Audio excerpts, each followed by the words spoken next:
sortant, entraîne dans la surface. C'est Vinicius qui va essayer de le récupérer. Vinicius qui a pris le dessus sur Gavi qui part pour une contre-attaque avec Kylian Mbappé. Kylian Mbappé qui lève la tête. Kylian Mbappé toujours qui va essayer de fixer maintenant, qui va glisser le ballon à Vinicius. Non, il va aller tout seul, il va essayer de frapper. Et il va marquer Kylian Mbappé qui va aller conclure. Le voilà, son premier but dans un classico. Kylian Mbappé au bout de 5 minutes qui donne l'avantage au Real Madrid au 1-0. Attaque rapide de faire mal. Alors là, est-ce qu'on va... Non, moi je sifflerai pas faute là-dessus. Personnellement, alors je pense que ça va être revu pour sécuriser un peu tout le monde.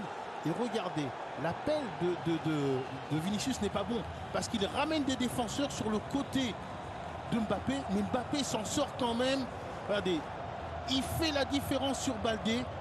On l'a dit, il a retrouvé du relâchement. Il ne faut pas rivaliser sur la possession. Lamine Yamal, il a été servi sur la déviation. Lamine Yamal avec un crochet. Lamine Yamal encore une fois. Lamine Yamal, mais non, Lamine Yamal qui glisse le ballon au ras du poteau. Déjà buteur dans le Classico. Un gamin de 17 ans, à lui tout seul, qui est allé chercher sur cette déviation l'égalisation barcelonaise. Il vient caresser ce ballon et regardez la déviation de Lewandowski. Ouais, il est sur l'extérieur, Ferland Mendy. Et là, c'est terminé. Et regardez ce ballon. Oh, c'est super. Il ne le frappe pas, il le dépose. Il le passe au petit filet. Oui, non, mais c'est... Comme diraient les Argentins. Oui, mais la déviation de Lewandowski est superbe.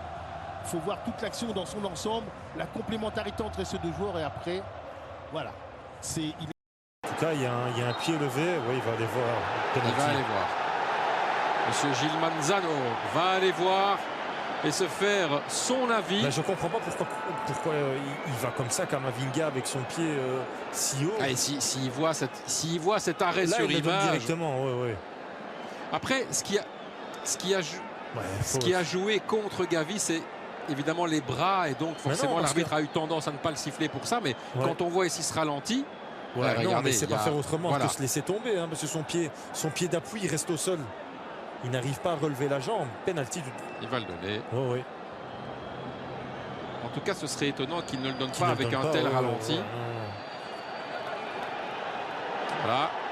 Alors, confirmation.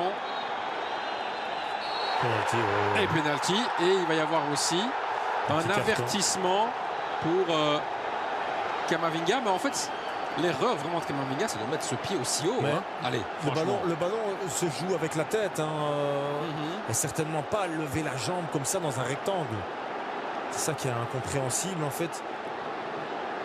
Parce qu'il le sent arriver quand même. Oui, en plus, il n'y a pas un énorme danger encore à ce moment-là, puisque le but est derrière lui. À mon avis, il ne le sent pas arriver, parce que là, il essaie de faire une aile de pigeon. C'est ça.